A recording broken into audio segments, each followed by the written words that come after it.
Taste means different things.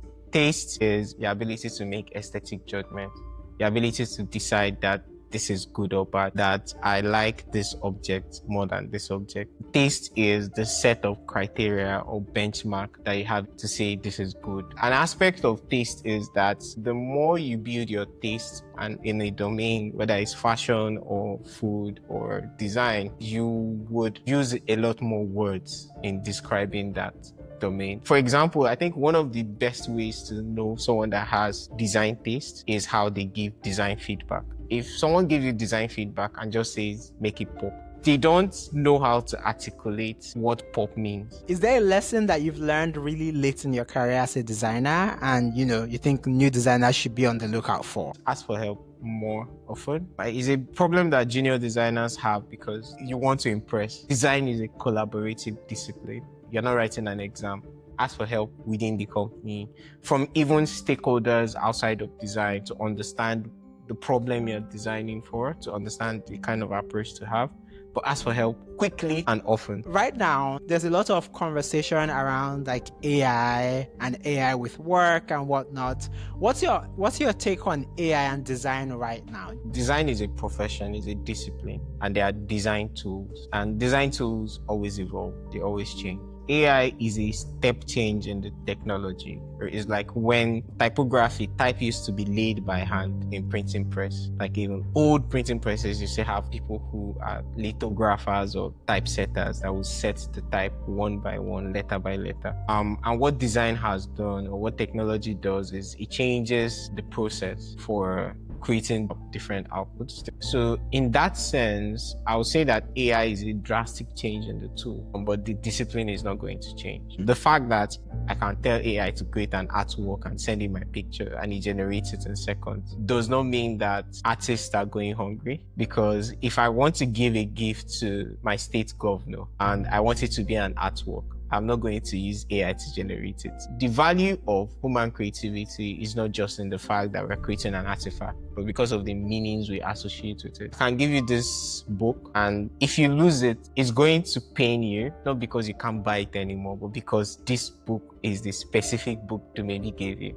Right? So it has a specific meaning and a specific context. So designers have to embrace AI to improve their process. So for example, doing design research, like I can imagine use cases where someone uses AI to create a mood board in seconds. But I think where it's dangerous is when a creative starts leaning on AI for pure inspiration, then I'm outsourcing my creativity to the AI, right? Why AI can create a bunch of cool creative output, our creative muscle is something we should always exercise, not to lose it. Our crafter for today is Dumebi Iwuchukwu. Dumebi is a seasoned design leader, currently serving as the head of design at Stears, a financial data and research provider for global funds and corporates invested in Africa. With over a decade of experience, he has shaped impactful design solutions across Africa's leading agencies, startups, and media companies. Dumebi has worked with renowned global and local brands including Budweiser, Google, Alaska Airlines, Reps, Globalcom, Sterling, Sprite, Dangote, Leadway Insurance, and Nivea. A passionate mentor and educator, Dumebi has conducted over 200 mentorship sessions on ADP List, spoken at industry events such as World Usability Day Africa, UXDX Africa, and the Untitled Designers Conference, and formerly taught art direction at Otsu Academy, Lagos, where he helped nurture the next generation of African creatives. In our conversation today, we spoke about how taste functions like aesthetic judgment, why care and attention to detail are his biggest green flags in hiring, how to critique your own work and raise your creative bar, some of the dangers of relying too heavily on AI, non-technical skills that shape strong design careers, working better with engineers and the art of not surprising them. And then we looked at some advice for designers on prioritization, timelines, and asking for help. As you go through the episode, please drop comments, like, subscribe, and share with someone in your network who might find this useful. Thanks for tuning in and enjoy. The general flow of our conversation today is going to be around, your working career. You're pretty vocal about taste and craft, especially as a designer. And then we'll also go through some of your design philosophies and mental models, design slash AI. Then we'll talk through some tools that have been useful to you in your work. And then, we'll do some lightning round. But yeah, thank you again for joining me, for agreeing to speak with me, Dumebi. I'm really excited to dig into the questions I have today. Yeah, my pleasure. I was excited when you said craft. I love to talk about craft. I think, personally, I've been doing some research on taste and craft and process improvement. Yeah, looking forward to the conversation. All right, so we'll jump right in. So, do maybe some people might not know this, but those people who are curious enough might. You have a degree in radiography, which is in medicine, and now you lead design at a data intelligence company. It happens a lot where we tend to feel trapped by our degree slash our background. Was there any like hard mental leap that it took you to go from, medicine to now in design, or did it, come to you naturally? There's this saying that some big things happen slowly and then all at once. So growing up, I wasn't really, I didn't know there was something called design when I was younger. I didn't know there was something called advertising when I was younger. I didn't know there was something called marketing. I grew up in a family of teachers, and my parents were both science teachers. My mom taught biology and chemistry, and my dad taught physics and maths. So growing up, it was like from little, I was saying, oh, I'm going to be a doctor. So that meant that most of the things I was exposed to, most of the textbooks in the house that I got to read were like science related. Reading those textbooks, I always loved the diagrams. Like I remember going to the library, to my mom's school, and reading encyclopedias, I think when I was in primary four, and I saw dinosaurs, and I came back and I was asking my mom whether Adam and Eve were monkeys, because like I was trying to reconcile evolution with the creation story in the Bible. So that was a funny thing that came from that. But anyway, when I was young, my mom got my sister and I scrapbooks. So like this empty, it was like an album, but it's made of, like, it was just kind of like a plain album for me to stick things I like. So I started this habit of cutting out comics and ads and beautiful things I saw in, like, some of these old magazines and newspapers, and just pasting it, just trying to curate something nice. I actually wish I can find that scrapbook. I don't know where it is anymore. But I think it was one of my first experiences of interacting with designs, like intentional designs, like ads. There were my dad had a lot of Time magazines and like old magazines, Reader's Digest, such books. And there were a lot of ads inside that I would, cut out and just paste in my scrapbook. But I didn't really know someone created it. But of course, I knew they were artists. I was familiar with like artwork of artists or sculpture or things like that. And I know when I was in secondary school, I actually made 10 naira from drawing stuff for my classmates. For like maybe agric, you draw farm utensils in your notes. So I remember taking 10 naira from my seatmate to draw some stuff for her. Yeah, but growing up, I think secondary school was my first act of rebellion when I was to register for my first jam, because architecture was the closest thing that looked like something creative.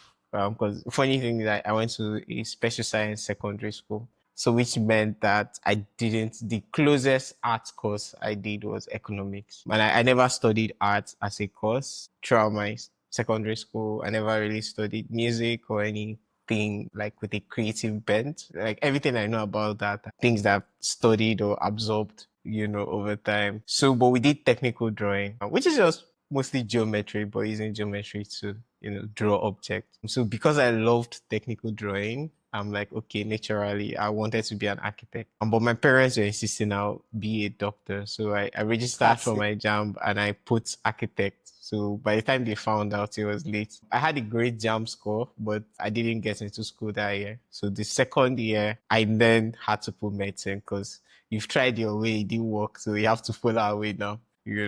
So I put in medicine and second choice was radiography. And I ended up getting admission for radiography, which was my second choice. And I think even for radiography, at first I was like, oh, I'll do 1 year, then I'll switch to medicine. But I just fell in love with radiography and stayed in radiography, mostly because radiography is a very versatile course in the sense that it's a multidisciplinary course, let me put it that way, because like we're doing advanced physics, advanced biology, anatomy, physiology, radiobiology, and we're doing pharmacology. We even did some nursing courses. We did microbiology, like a lot of deep courses, and because all of these are kind of interconnected in trying to diagnose different things with modern imaging technologies like X-rays, CT, ultrasound, and they're like. But I think the biggest skill, which is like, okay, let me use your word, mental model. But the biggest skill I took away from radiography was pattern recognition, because to be a successful radiographer,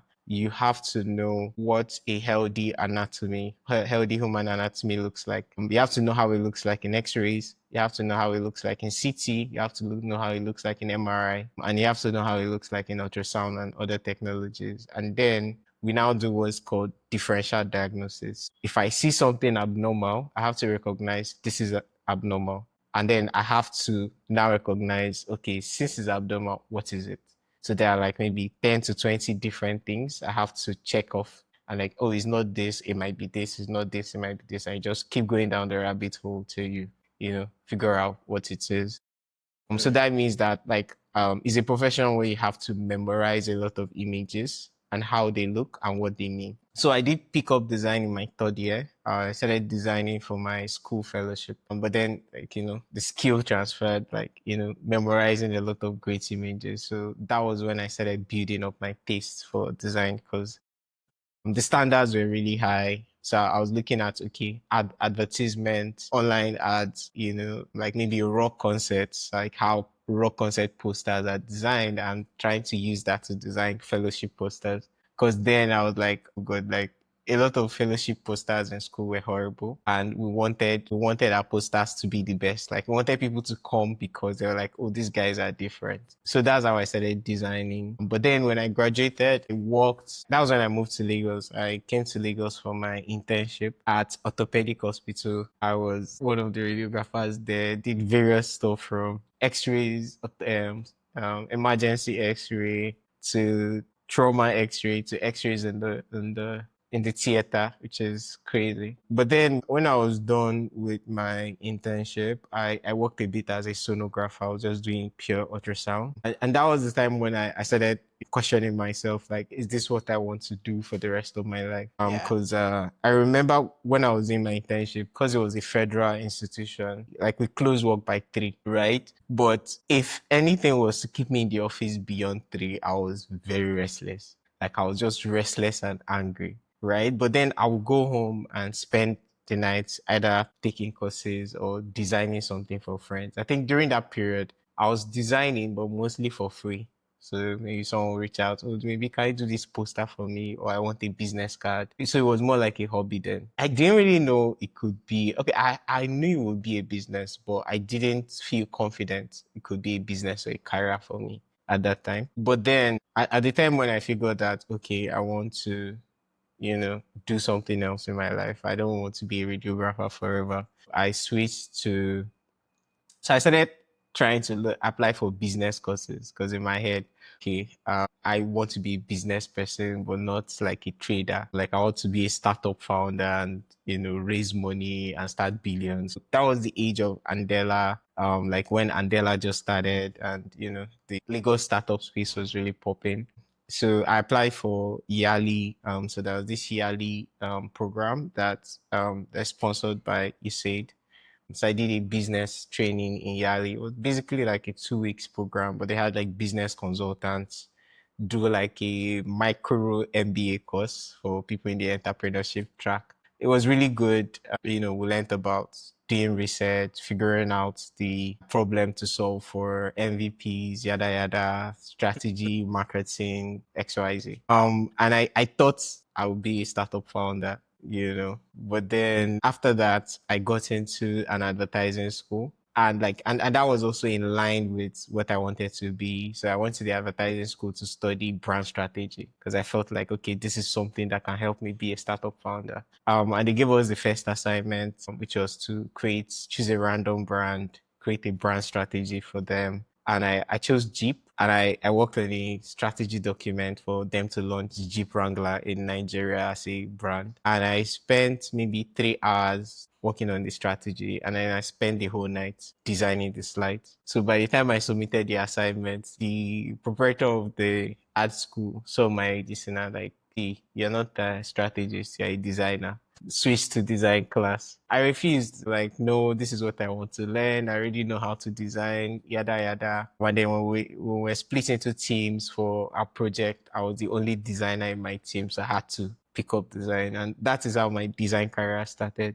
And I was grateful for that because I think that was the first time that I learned to polish my design process because like there's something we call like say, oh, I have creative block. I learned there's a process to creativity that you can repeatedly create great work if you follow that process rather than just feeling stuck, right? I learned how to collaborate with people, work with other people to come up with ideas and stuff like that. So that was how my design career started because after that, I graduated as the best designer, the best art director in the stuff, and they retained me to teach, which I did for a couple of months, and then moved on to work in advertising in an advertising agency.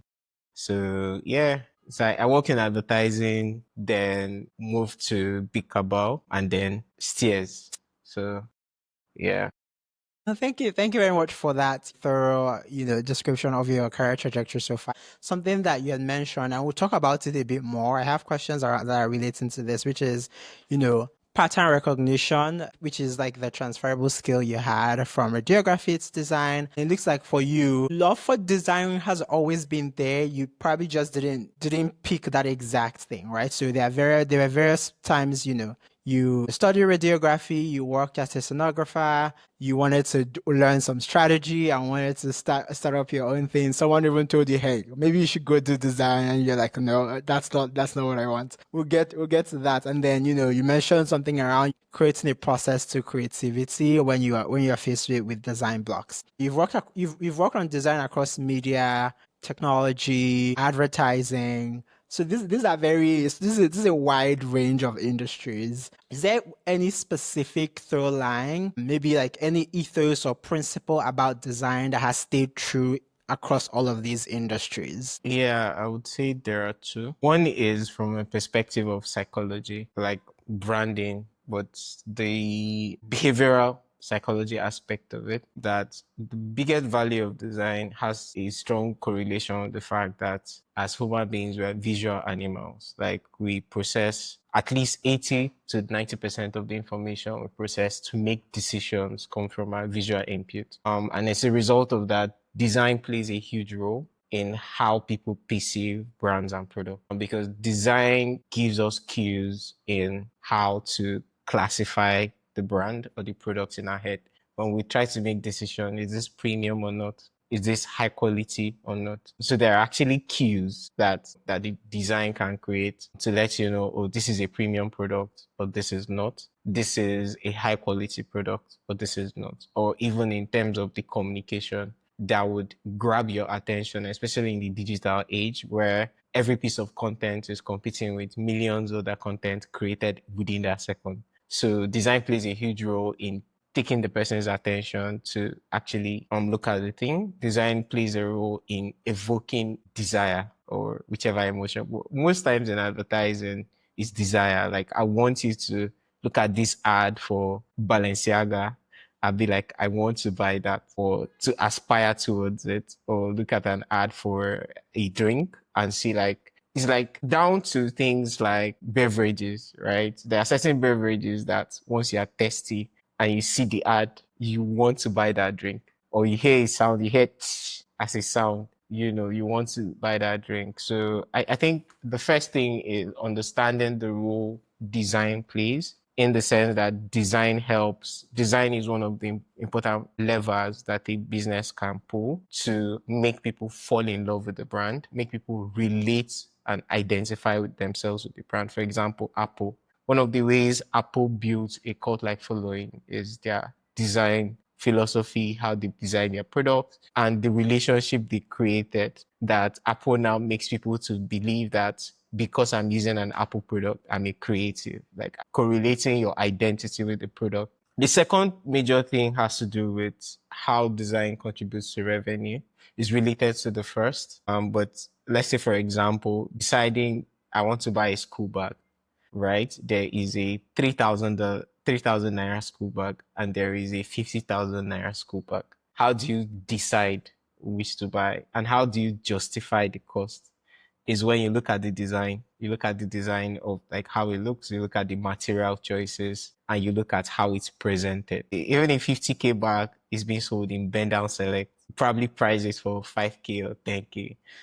So design does play a role in the success of the business, like sales success. If a business is saying, hey, we want $10,000 for this product, or we want $500 for this product, the design is a way to communicate the level of care or the level of like how important the product is, or how important the creator of the product wants the buyer of the product to ascribe to the design. Of course, this is not universal. If someone is in a hospital and needs oxygen, they don't care about the design of the oxygen bottle, you know. But then if someone is buying a car or is buying a phone, they do care. They will care about that. So Thank you very much. So you mentioned a few things, design and its sort of effects in differentiation to create desire and also generating revenue for the business. Those themes have continued to be constant across these industries that you have worked at. Now, jumping right into something that you've been really vocal about, and for those who might not know, Dumebi does have a YouTube channel, or you can follow Dumebi on Twitter or LinkedIn. Dumebi is very vocal about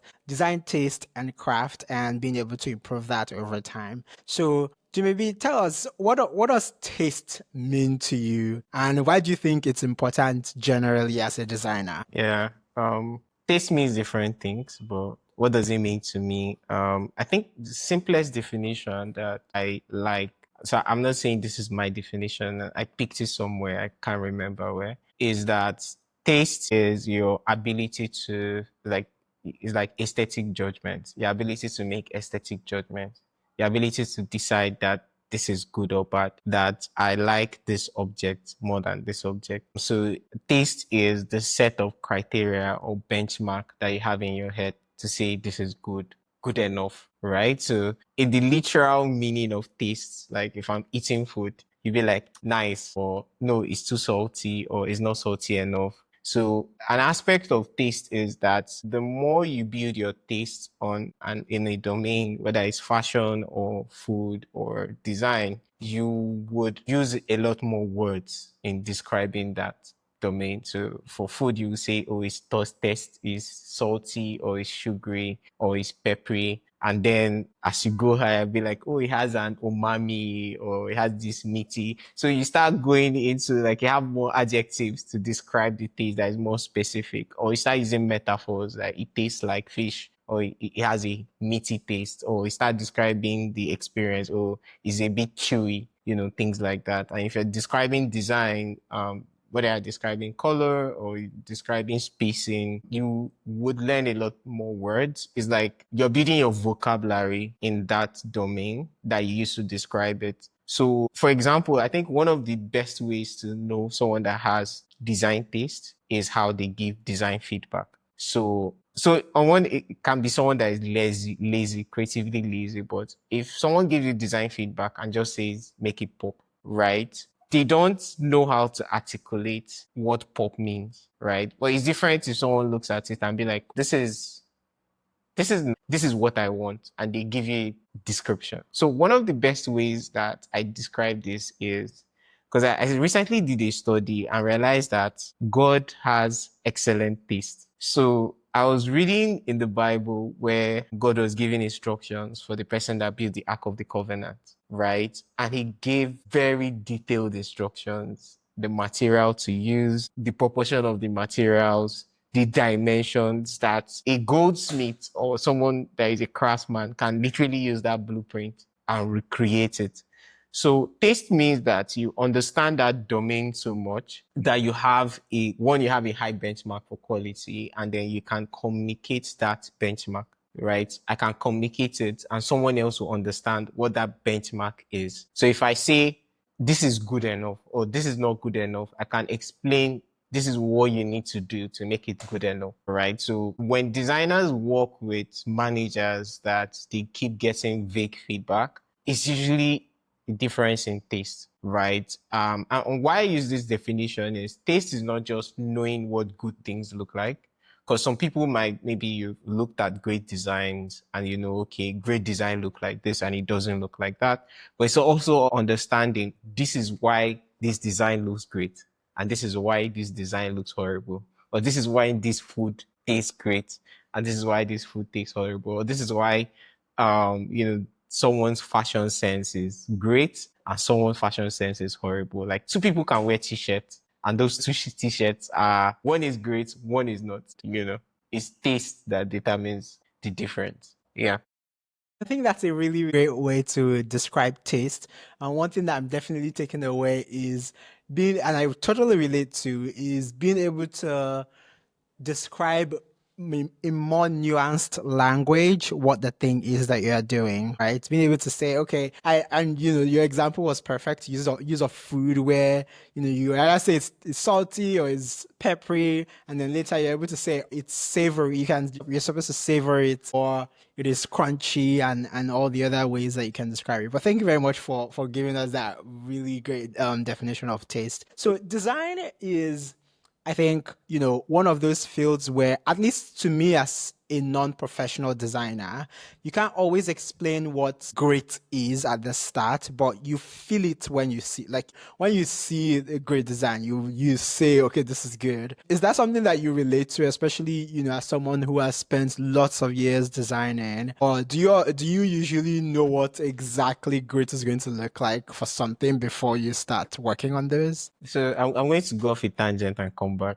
So yeah, this is actually a great question. So when someone starts learning design, so you have your taste and then you have your skill, your current skill level. And one thing that often happens is that your taste grows quicker than your skill, faster, because I can spend 1 hour looking at good designs on Behance or Pinterest, and by the end of that 1 hour, I have a high taste in that, within that domain I was looking at. So if I was looking at watches, I would really like, oh, this is what a beautiful watch looks like. Or if I'm looking at posters, for example, I can have great taste, but I might not have the skill set to execute at that level.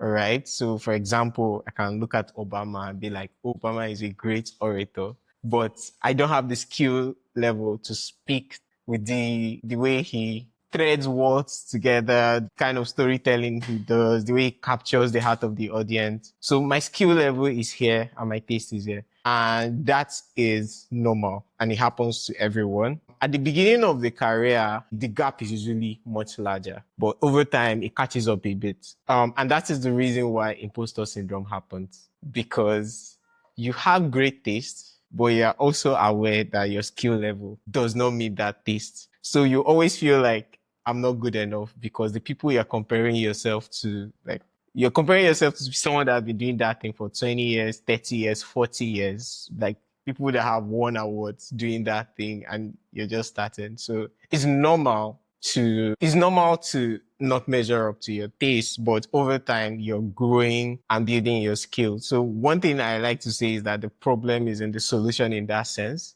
In the sense that if I see that I'm not measuring up, I look at it, okay, what are the exact skills they have that I don't have? And I focus on learning those skills. So over time, your taste improves. But the thing is, the reason I keep saying domains is taste exists in different domains. I might have great taste in design, but I don't have great taste in fashion. Or I have great taste in food, but not in fashion. So even within design, I can have great taste in brand identity, but not so much great taste in product design. So that's why, like, if you're familiar with the design thinking process or even like the regular design process, the first stage of design is always research, right? And for me, having worked on various different brands, some of them simultaneously, so imagine at the same time I was working for an international brewery brand, and at the same time I'm working for a Nigerian family milk brand that was focused on mothers, and this is focused on young people. So these are different brands, different audiences, different creative expressions. So like if you look at the designs at face value, you might not believe they were done by the same person because there are two different styles. All right. So it means that during that time, I had to learn to build different kind of tastes. All right. Like, okay, it's like, think about it as like something like learning different accents, right? So I have to learn how to design with a grungy feel. And I have to learn to design family friendly posters, right? That mothers would love, right? I had to learn how to design like very classy, very exclusive kind of posters that just give you that sense of exclusivity. And at the same time, design something that makes you feel I'm for everybody. All right. So it means that for every project, I'm sort of like, we kind of build mood boards, right? So I kind of do research. Okay, this is what is expected. These are the benchmarks for this particular project. This is what the boundaries of greatness look like. So it's sort of like I create a boundary for my creativity, and I know that my creativity I can only exploit within this boundary. And then I'm refreshing my taste in that area. And so many times during that project is like I'm doing things at the edge of my taste. Like I'm building my taste in that area because it's something new. But if I've done it before, if I come back to it again, it's easy. So for example, one of the brands I worked on then, I had to go through their brand guides, like 3 or 4 years of like different editions of their brand guide because it's like over 100-year-old brand. So just to understand their different brand assets, their different brand expressions, all the different ways they communicate so that I can use that visual language, so to speak, to communicate on behalf of the brand in a way that feels natural. So that's why, for example, if you're looking at a brand like Coca-Cola, I didn't work on Coca-Cola, this is an example. If you're looking at a brand like Coca-Cola, Coca-Cola is almost over 120-year-old brand, and the design is still somewhat consistent from what it was 20 years ago. But trust me, there are over 5,000 designers working on Coca-Cola all around the world. So what they've done in creating a brand identity is this is what great taste in creating designs for Coca-Cola brand looks like. And everybody adopts that and uses it to design for the brand, and it's consistent. I was gonna ask, like why you think this is important, especially for junior designers, but maybe as to try to answer that, better way to frame that question is, are there other concrete things that you do on a day-to-day that helps you sort of continue to build on top of the taste that you have right now? Yeah. So something I want to add is there is a function of taste that has to do with your memory, what you know, because we say computer is garbage in, garbage out. A lot of times that's how our brain works too. Like we're a function of all the information we've absorbed, and creativity is just neurons making relationships between different things, and you're coming up with something new that is a combination of two separate things. So there's a function of taste that has to do with memory, what you've seen or experienced.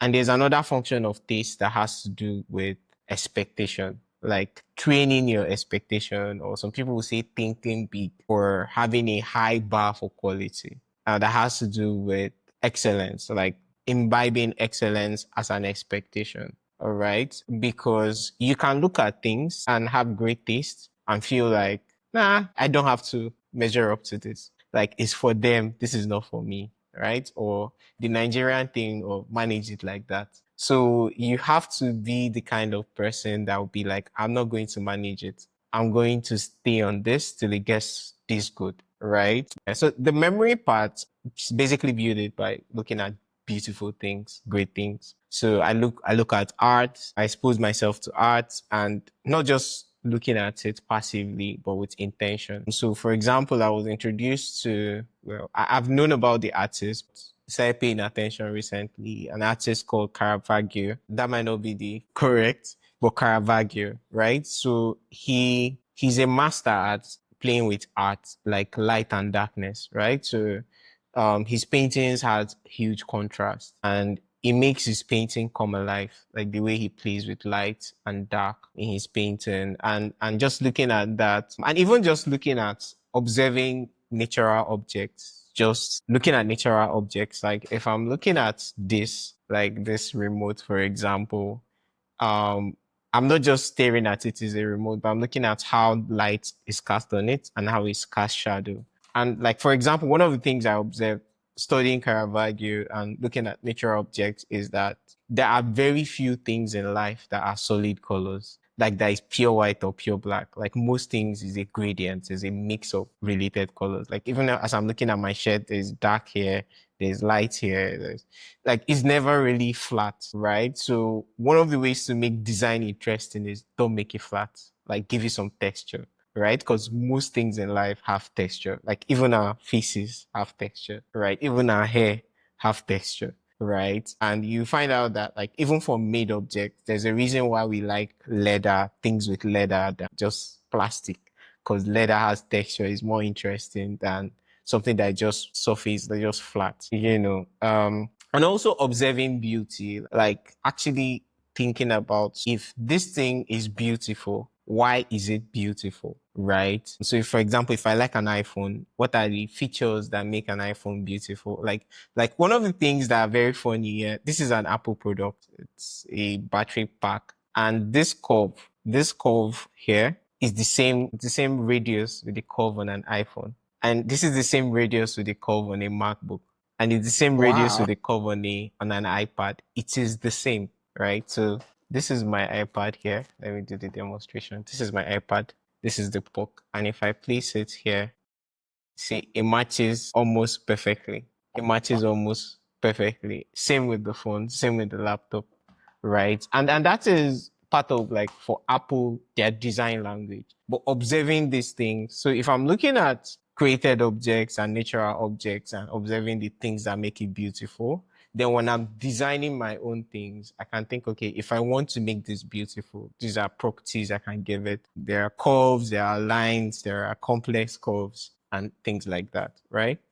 And then when it comes to excellence, like, okay, what's your standard? How do you define quality? How do you define good enough?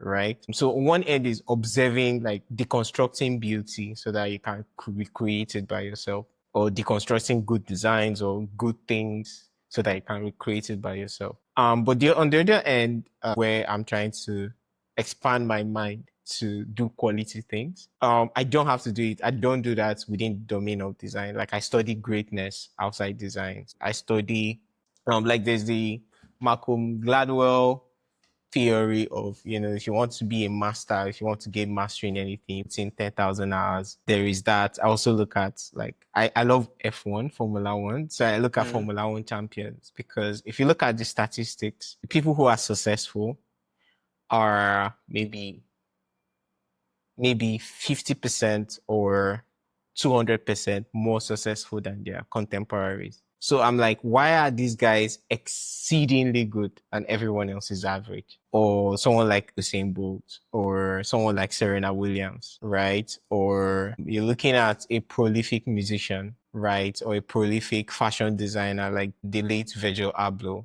right? And I'm looking at these guys and I'm asking myself, what is the ingredient in their lifestyle and their character that they are consistently good, right? So in that sense, they already have great taste. So great taste is a given, right? So every Formula One driver is fast. So in quote, that is great. That is taste, right? So thinking about it in like a formula. So if taste is constant, if taste is a constant, what is the dimension that you tune up to guarantee success, or using that taste to generate massive success, right? And you find that one of the things I find out that these guys are extremely focused, right? So they do away with distractions, right? They're extremely focused. Like in F1, Max Verstappen is the reigning champion, even as at last year. And I like to joke that he is a sim racer that happens to do Formula One racing part time. Because sim racing is like the F1 race, like the professional rig, that has the steering and everything. And he is a sim racing champion at the same time as being a real world Formula One champion. And what he has done is right from childhood, he has programmed his brain to be so good at it that when he's racing, he has a lot of spare brain capacity to do other things, to think about how to improve his race, to look around and observe the environment and to be better. Lewis Hamilton has a similar story, even though he's famously not so much of a sim racer. He doesn't like sims, but he races a lot and he doesn't really have distractions except for some other things that he likes to do, like fashion, right? Or you look at Virgil Abloh, like Virgil would focus on expressing his, like experimenting with different things. And he spends time, like, you look at these guys and it's like they've been creative their entire life. So you keep doing something without distraction and you keep experimenting and failing and experimenting and failing. And that's thing that I'm not afraid to make mistakes. I'm not afraid to be embarrassed. I'm not afraid to look bad. I'm not afraid to be an amateur at something, but you keep doing it so you get better at it. So that's the kind of like the mindset of a master, the mindset to have great taste, the mindset part of it. So I'm learning some of these things to focus more, to not be in a hurry sometimes, because sometimes you're working on a design and you just want to finish it and meet the deadline. But you also need to pause and look at it critically and be like, is this good enough? Right? And have so one of the things that even helped me is I have like a list of things I check. Is the typography right? Is the color right? Is the layout right? Does this make sense? For the layout, like it was a user interface, is this going to make sense to the user? Will it be easy for them to use? What would be confusing to someone, right? Do we need to add things that show people what to do, like a pop-up or a modal or a tooltip, So thinking through all of those things before saying this is done. So it's like raising your benchmark for saying like definition of done or definition of good enough. So like making sure that that definition is very stringent, like that you are the first person that critiques that Your work. own work. Exactly. So I'm going to close with this. So for example, at Apple, they actually have 2 steps in their creative process that they have separate rooms for. So they have a brainstorming room where they come up with ideas and then they prototype, right? So they're creating a new iPhone, they create prototypes for it. So they design it and then they use 3D printers to print plastic mold versions to hold it, see how it feels, add weights to it to see, okay, how is it easy to put in the pocket without falling or making the clothes sag, all of that. So they play with it to having even high fidelity prototype versions of it. And then they have a critical room, a different room for criticizing those prototypes, right? So, I think 2 things to add to it is have a step in the process where you come up with various ideas, right? And you refine those ideas and then have another process where you critique those ideas and make sure that whatever is coming out of it is polished. So if I'm a chef, I have where I'm trying new recipes, and then I have somewhere where I'm tasting different meals to know, is this good enough? And then if it's good enough, I can keep replicating that particular recipe. Yeah. So it looks like there are a bunch of things there. So one is definitely extreme focus in the work that you're doing. Then there's also being able to being open to experimenting, right? Experiment with the work that you're doing. There's also creating a checklist for, the level that you want your work to attain, right? Checking that everything is right to make sure that whatever it is that you intend, it also comes across as well. But thank you very much for sharing those. So right now, there's a lot of conversation around like AI and AI with work and whatnot. What's your take on AI and design right now? Should designers be worried that AI will take their job someday?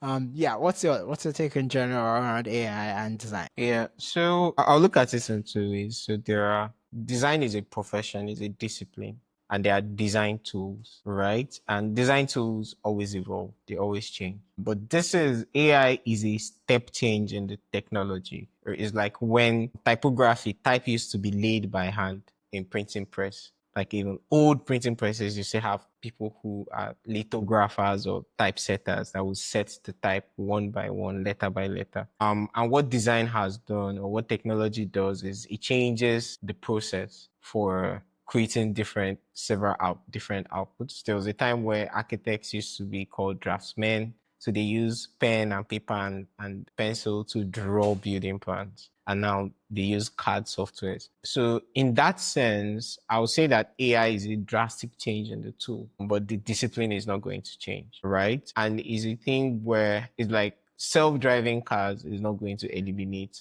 people driving, or even the fact there are automatic cars does not eliminate manual, because people have different reasons for still using the old technology. The fact that I can tell AI to create an artwork and send in my picture and it generates it in seconds does not mean that artists are going hungry. Because if I want to give a gift to my state governor and I want it to be an artwork, I'm not going to use AI to generate it. I'm going to pay an artist, and I'm going to pay someone that I put an expensive frame on it, right? So different levels of, it's like there are different stages where design is processed. So there's the functional and the visceral. So visceral is how it makes you feel. And one of the things that happen, especially when it comes to more luxury kind of products, is there is less automation.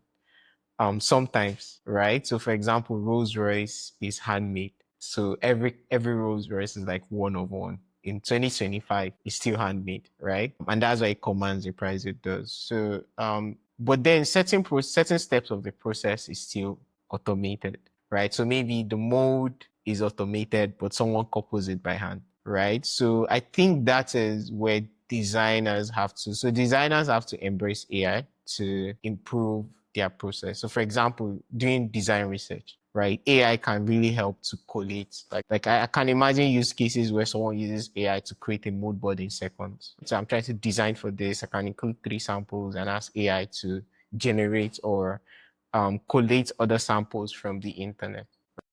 So, but I think where it's dangerous is when a creative starts leaning on AI for pure inspiration, then I'm outsourcing my creativity to the AI, right? Why AI can create a bunch of cool creative output. I feel like our creative muscle is something we should always exercise, not to lose it. It's our creativity is tied to our intuition, right? Because so many times something is not meaningful because it's beautiful. It's meaningful because of the meaning we attribute to it. All right. So for example, I can give you this book, right? And if you lose it, it's going to pain you, not because you can't buy it anymore, but because this book is the specific book Dumebi gave you, right? So it has a specific meaning and a specific context, right? So the value of human creativity is not just in the fact that we're creating an artifact, but because of the meanings we associate with it. So there are areas where work is more stressful, repetitive. There are certain things that I don't need to do myself manually that I can outsource to AI. But on the other hand, AI is a very helpful tool. The funny thing is that I use AI to do a lot of writing.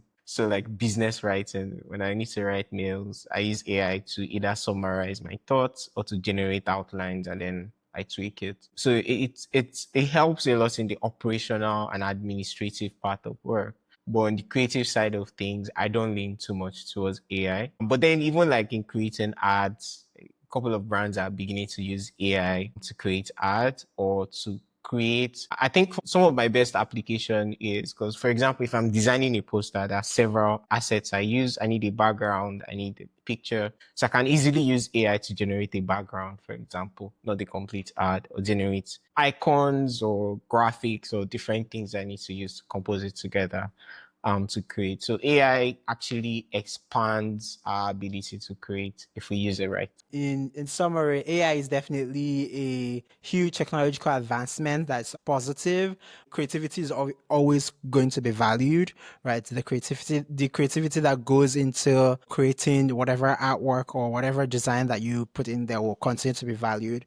But be careful to not outsource your creativity too much to the point or to where outsource you're your not thinking. stressing exactly too much that you are not even able to think by yourself if you are left in a room, with no technology to be able to build something. Yeah. The designer has to always know why Like you should be able to, if someone asks you why is this like this, you should always have that answer. And a lot of times, if you use AI to generate complete deliverables, you will not be able to answer why. Right. Thank you very much for that. We're shifting gears into, I guess, junior designers and helping junior designers become more impactful or sharper with their work, but also getting into the workplace. When hiring designers, you've probably hired or sort of consulted for folks who are hiring designers.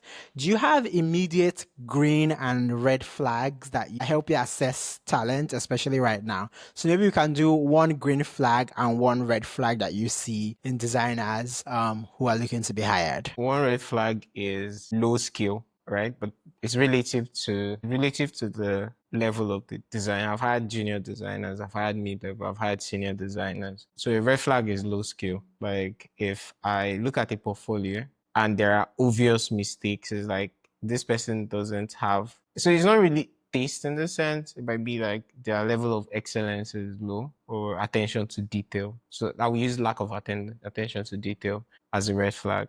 Green flag would be, I would say care, right? And it sounds vague, but if I'm able to see that the designer cares about the quality of their work, or you see that in the level of polish you see in their portfolio, in the level of polish in the way they communicated in the application, the way they answered their questions, the way they presented their CV. I think it's related to attention to detail, but in a different nuance, like the level of care.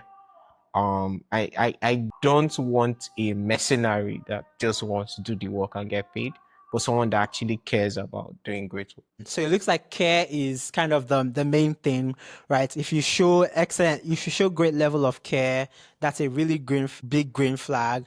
And otherwise, if you show zero attention to detail, then it's kind of like this was right there. How come you missed it? But thank you very much for that one. Speaking of like junior designers and excelling in their work, how technical do you think designers need to be, at least to excel in their work? Because I know that designers will always collaborate with front-end engineers, sometimes PMs. Do you think it's becoming more important to be technical? How technical do the folks need to be? So that's very contextual.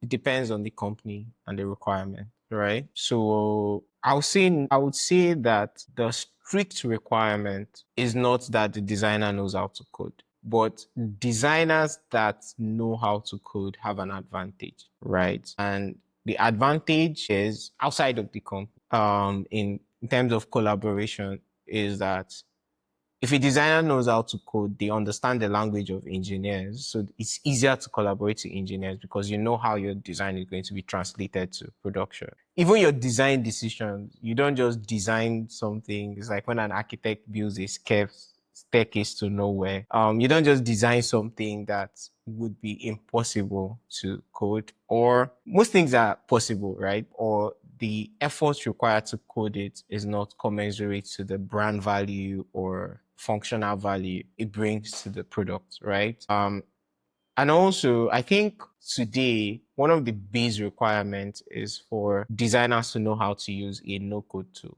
right? Something like Webflow or Framer, because it is like a middle ground in terms of it's a bit less, it abstracts, it reduces the abstract nature of code, in the sense that if you know how to use Webflow or Framer, you will have an understanding of how design is converted to HTML, CSS, JavaScript. So you will sort of have an understanding. Like by the time you've tried to build your design, you'll be like, oh, next time you're designing, you make it simpler, because you know that if this thing is jumping up and down, it's going to take me 20 hours to make it jump up and down. But the more technical a designer is, the more likely for them to go further, right? So it's easier for you to become more senior. So myself, I like to call myself a very, very, very amateur, software engineer. I'm not sure I'll pass the first level of a software engineer interview question, like internship interview question. But I know enough. For example, like I maintain my personal portfolio website. I built it, I maintain it, and I use it to stay sharp, at least HTML, CSS, JavaScript. And it has helped me in my career to collaborate better with engineers because I understand the technical aspect of how they're going to translate my work. Personally, I'm learning React and I'm learning some more advanced stuff, like even command line, CLI, and Linux. But I'm just learning it to be able to, like even GitHub. And recently I was able to work on a project using vibe coding. I think I used a mix of Perplexity and ChatGPT. But the thing is, if I didn't know CSS JavaScript, the code would have been horrible because AI still hallucinates. When I generate some lines of code, I'm able to look at it and debug it and know, is this right or is this wrong, and make sure it fits the project. Yeah. I see. Yeah. So it looks like there's obviously context matters. The level of, technical knowledge you need to know depends on where you're working, and you don't need to be you don't need to be technical, but if you're technical, then you have an edge, with another designer that's non-technical. Definitely. I definitely want to make this like really useful to junior folks. And so I spoke to a product designer at Flexi and asked him, what question would you like to ask Dumebi? So shout out to Dominion for giving me this question. He gave me 2 questions. Let's see how well we can get through this. How do you stay creatively energized while working on long-term products? Yeah. This is a very good question. I've been working on the same product for 2 years. Thankfully, the product has evolved, hasn't stayed the same, but has evolved through the 2 years. I think short answer is think like the CEO, right? So if I am the owner of this business, my first priority is I want the business to succeed. And then for the business to succeed, the product has to continue to be great, continue to serve our customers, right? So if you think from the business perspective, that's the biggest value. So you're not optimizing for beauty, because when you go from, you're not like, beauty is a benchmark, but you're not just optimizing for beauty. You're not just optimizing for usability. You're not just optimizing for great user experience, but you're optimizing for business success, right? So in that sense, if I'm working in this company, I want to always make sure that the design I'm doing is contributing to business success, right? So as long as I have milestones I can count and say the business was able to close this customer, we had 100 subscribers, or is an e-commerce platform and we made 3,000 sales. Like now, Child Deck is celebrating people who have made billions of sales on their platform. That's also a win for the product designers because they designed that platform, that vendor is able to generate that sales and serve thousands of customers. So it means that you have to change the metrics that you like, how you define success has to change. So define your success by business success, how much the business have succeeded, and how you've enabled your customers to succeed using your product. Thank you very much for that. So definitely reframe your thinking around the metrics that you're tracking. So instead of looking at things like, oh, this design again, when are we going to be done with this? Think about what the impact that this design is going to sort of have on the product and the business. This is also from Dominion. Have you ever found yourself wearing multiple hats in the company? So handling things like graphics design, UI design, video editing, and more. So how did you manage to sort of deliver high quality work across, these different areas? Yeah, so that's my life. Like I said, I started off as an art director. So I was designing adverts, and of course doing graphic design, and then started doing product design as well. I remember the second agency I worked at, I was doing ads. There's something called Google Display Ads, which are HTML5 creatives. I was doing Instagram filter. Some of these things were technologies that were just being developed. So my CEO would tell me, maybe I want us to do this. Take your time and learn it. If it's 1 week, take your time, learn it, and then use it to create something for our client. Right. So I've had to wear multiple hats through time, and then leading a team. So like currently I'm a technical manager in the sense that I not only manage designers, I still design. But then when I'm wearing my design hats, I do both brand design and product design. So I wear multiple hats at all times. And one of the things that has helped me is prioritization. I'm trying to find an adjective.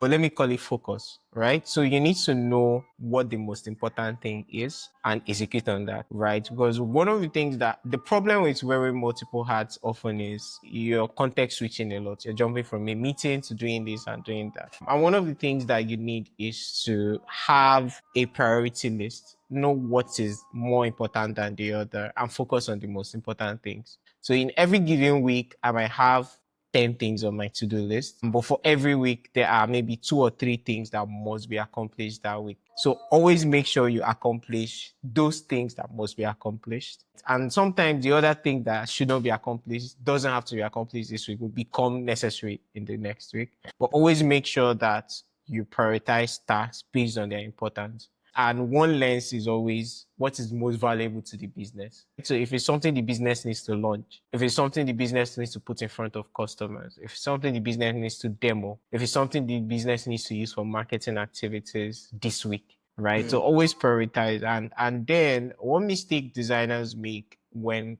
prioritization or planning a week is, one, we tend to be generous with timelines, right? So they ask you, how long is this going to take? And you say 1 week. And you forget that there is a feedback cycle in there, right? So always make sure that you include. So for example, if this thing normally takes 1 week, at the end of 1 week it's going to be done. I'm going to share for feedback.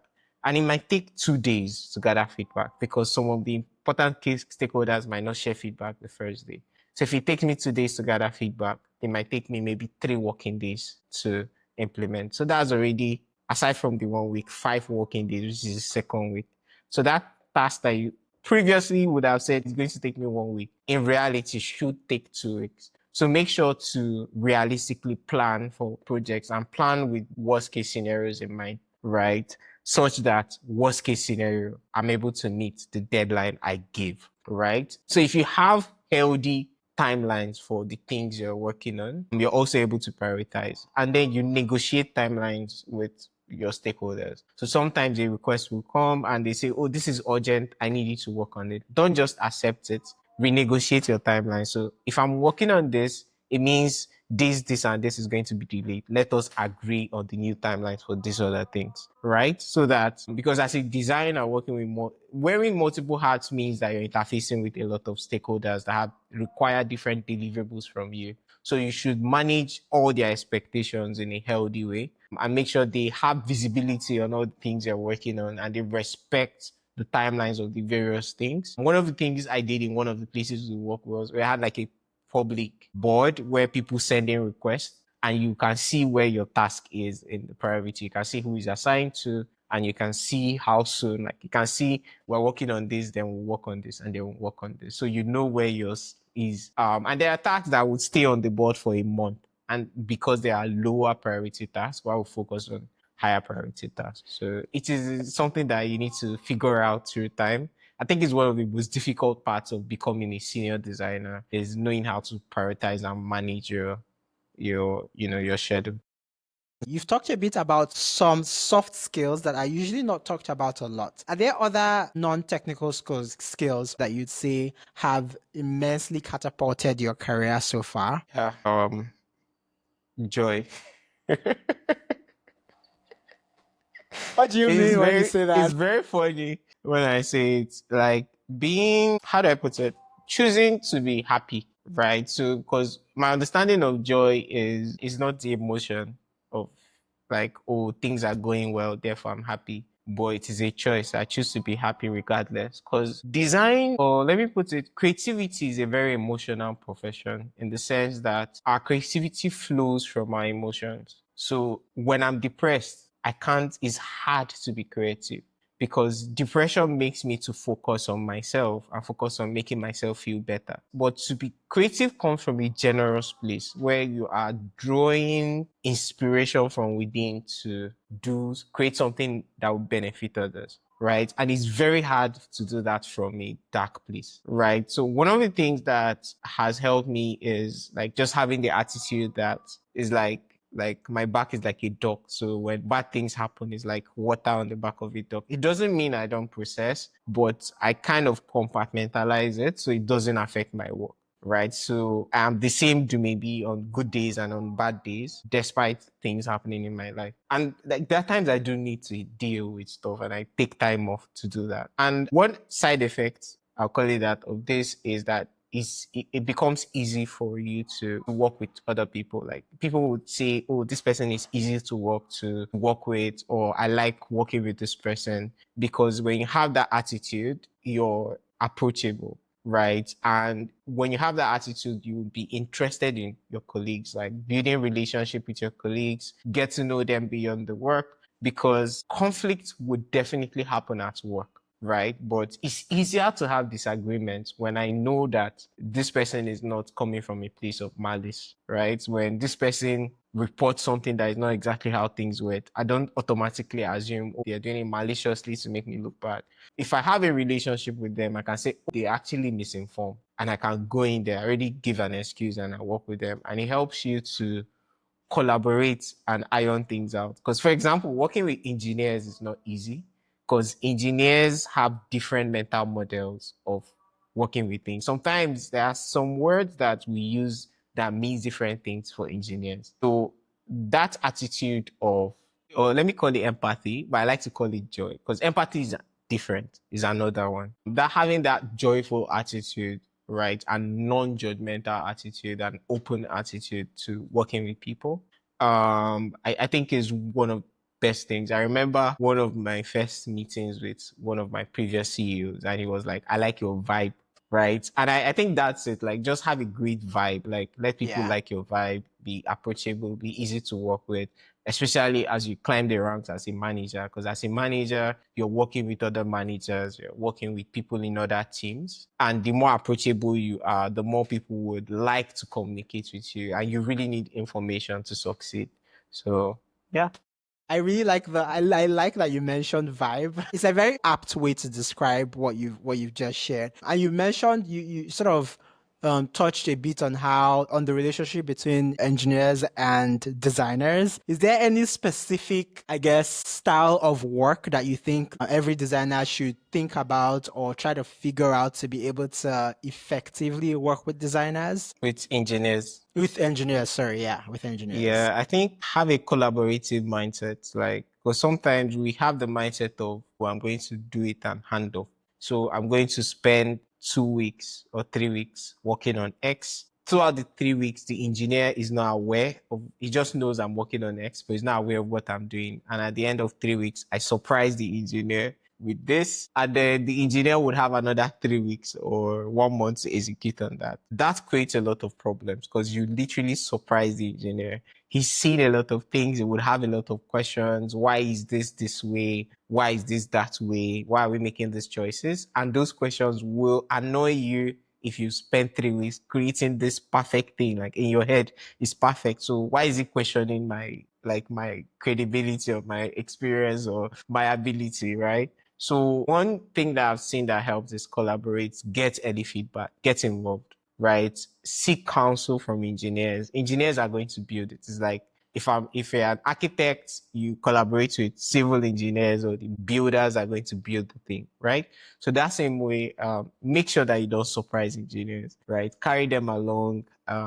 Especially if you're going to create new features or new components that does not exist previously, so that you're aligned on using a system that works for both sides.